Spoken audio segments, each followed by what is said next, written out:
OG OG OG వచ్చింది, బద్దలు కొట్టేసింది, తగలబెట్టేస్తుంది రికార్డులన్నీ కూడా.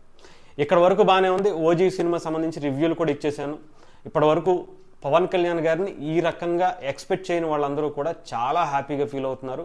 పవన్ కళ్యాణ్ గారి ఫ్యాన్స్కి అయితే అసలు పండగే అని చెప్పాలి.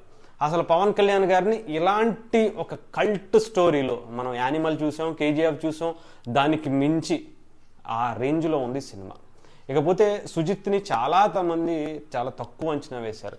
ఫస్ట్ సాహోతోనే కొంత తక్కువ అంచనా వేసిన ఆ స్టాండర్డ్స్ని రీచ్ అయ్యాడు. హాలీవుడ్ రేంజ్ క్రియేషన్స్ని మనకు చూపించాడు కూడా. ఇకపోతే ఓజీకి అంత టాప్ స్టార్ని హ్యాండిల్ చేయటం చాలా కష్టం, అయినా కూడా చాలా సెటిల్డ్గా చేశాడనే చెప్పాలి. స్టోరీ చెప్పే విధానం కూడా చాలా బాగుంది. ఇకపోతే రికార్డుల వేట ఇప్పుడే మొదలైందని చెప్పాలి. 100 కోట్లతో, అంటే ఫస్ట్ పడటమే 100 కోట్ల నుంచే వేట మొదలెట్టాడు. ఆ రేంజ్లో ఉంది ఓజీకి. అయితే పవన్ కళ్యాణ్ గారికి సంబంధించి చాలామంది హేటర్స్ అయితే అలాగే ఉంటారు. ముఖ్యంగా రాజకీయాల్లోకి వచ్చిన తర్వాత ఒక వర్గం బ్యాచ్ అందరూ కూడా పవన్ కళ్యాణ్ గారు ఏది చేసినా తప్పే అంటారు. సినిమాలు చేస్తే రాజకీయాలు ఎందుకు చేస్తున్నాం అంటారు, రాజకీయాలు చేస్తూ సినిమాలు ఎందుకు చేస్తున్నాం అంటారు.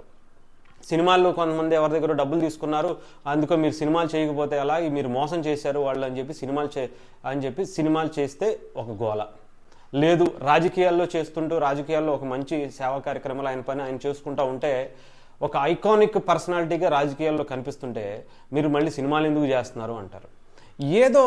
ఏదో ఒకటి కావాలి. అసలు పవన్ కళ్యాణ్ గారి పేరు చెబితే ఏదో ఒక రకంగా ఇబ్బంది పెట్టే కార్యక్రమాలు చేసుకుంటూ అదే పనిగా ట్రోల్ చేసుకుంటూ బతుకుతూ ఉంటారు. ఇప్పుడు ఓజీని ఏ రకంగా తగ్గించాలనుకున్నా అది తగ్గల. చెప్తున్నా కదా, రికార్డుల వేట వీళ్ళు పెట్టిన ఎఫెక్ట్ నాకు తెలిసి చాలా బాగా ఆ సినిమా హైప్ పెంచడానికి ఉపయోగపడిందేమో అనిపించేస్తుంది. అలాగే ఇకపోతే ఇప్పుడు చాలామంది రివ్యూస్ ఇస్తున్నారు. చాలా వరకు నాకు తెలిసి 99% రివ్యూస్ అన్నీ కూడా చాలా బాగా వచ్చాయి.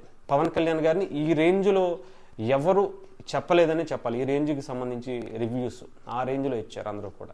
మినిమం 3 to 5 వరకు ఇచ్చారంటే ఆలోచించండి. మినిమం 3 నుంచే 5 అబోనే ఉందో తప్ప తక్కువ లేదు. ఇకపోతే ఎవరైతే ఈ రివ్యూస్ ఇస్తున్నారో, లేదంటే పబ్లిక్ బైట్స్ తీసుకుంటున్నారో, జనాల క్రౌడ్ని గురించి మాట్లాడుతూ చెప్పిస్తున్నారో, ప్రతి వీడియో కింద సినిమా ఫ్లాప్, బొక్కలా ఉంది, డబ్బులు వేస్ట్, ఇంకొకటి అనే కమెంట్స్ కొంతమంది వర్గం ఇంకా వాళ్ళకి అదే పని కాబట్టి అది పేటిఎం 5 రూపీస్ బ్యాచ్ అంటారు. వాళ్ళకి ఇంకా ఇదే పనిగా పెట్టుకుని ఏదో ఒక కమెంట్కి 5 రూపాయలు ఇస్తానని ఏమన్నా చెప్పారేమో, దానికోసం ఇంకా చాలా కష్టపడుతున్నారు. కానీ ఈ ఆరాలో అసలు పవన్ కళ్యాణ్ గారి ఈ ఫ్యాను ఆ క్రౌడ్ పుల్లింగ్లో అసలు ఏమీ కనిపించట్లేదు. ఓ రకంగా చెప్పాలంటే వీళ్ళు పాపం ఎంత కష్టపడినా సరే వాళ్ళని గుర్తించే నాదుడే లేడని గతంలో కూడా చెప్పాను. ఇదే కంటిన్యూ అవుతున్నటువంటి పరిస్థితి. ఏదో ఒక రకంగా పవన్ కళ్యాణ్ గారి సినిమాని, ముఖ్యంగా ఓజీ గురించి, అసలు డిప్యూటీ సీఎంగా ఉంటూ ఆయన కత్తులు పట్టుకుని ఆ నరకటం ఏంటి, ఆ చంపటం ఏంటి అని చెప్పి కొంతమంది, ఆయన గ్యాంగ్స్టార్గా చేయటం ఏంటని ఇంకొకళ్ళు, ఎవరో రోజా గారు అనుకుంటా, ఏంటి గ్యాంగ్స్టర్గా ఎలా చేస్తారు, ఇంకో అసలు ఆయన ఏదో మరి ఇదన్నారు కదా, స్మగ్లర్ని సినిమా చేస్తే తప్పన్నారు కదా, ఆయన ఎప్పుడు తప్పనలా. అలాంటి క్యారెక్టర్లు హీరోలు చూస్ చేసుకోవద్దు అన్నారు. ఇప్పుడు గ్యాంగ్స్టర్గా ఆయన ఏం చేయలే. ఆయన ఒక గ్యాంగ్స్టర్లకి ఒక మోన్స్టర్గా కనిపించాడు. గ్యాంగ్స్టర్లు అందరూ ఇలా తప్పు చేస్తుంటే వాళ్ళని సరిదిద్దే ఒక యోధుడిగా కనిపించాడు. ప్రజల వైపు, ధర్మం వైపు, జనం కోసం నిలబడేటువంటి ఒక పవర్ఫుల్ క్యారెక్టర్లో ఈ సినిమాలో కనిపించాడు. దాన్ని గ్యాంగ్స్టర్ అని అంటే ఇంక ఏ రేంజ్లో వాళ్ళకి ఇవ్వాలో మనం చెప్పాల్సిన అవసరం లేదు. అంటే హేట్ చెయ్యాలి, మనం ఏదో ఒకటి రుద్దాలి అనే ఒక కాన్సెప్ట్తోనే వీళ్ళు వెళ్తున్నారు తప్ప వీళ్ళకి అంతకు మించి ఏమీ లేదు.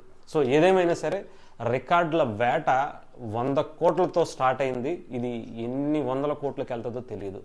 ఇప్పటికే ఫస్ట్ 2 రోజులకే రికార్డులన్నీ బద్దలైపోయాయి. ఇప్పటి వరకు ప్రీమియర్ షోలకే రికార్డులు అనుకుంటే ఇప్పుడు మొదటి రోజు పడింది 4, 5 షోలు, 6 షోలు కూడా పడుతున్నాయట. అది కూడా అన్ని థియేటర్స్లో, ఏపీ తెలంగాణకి సంబంధించినటువంటి అన్ని థియేటర్స్లో కూడా ఈ సినిమా యుద్ధం చేస్తుంది. ఒక రేంజ్లో వేట మొదలెట్టింది. ఇంకా ఆ వేటకి ఎన్ని రికార్డులు తగలడిపోతాయో మనం ఊహించుకోవడం కూడా కష్టమే. సో ఏదేమైనా సరే ఈ బ్యాచ్కి ఇలాగే ఉంటారు.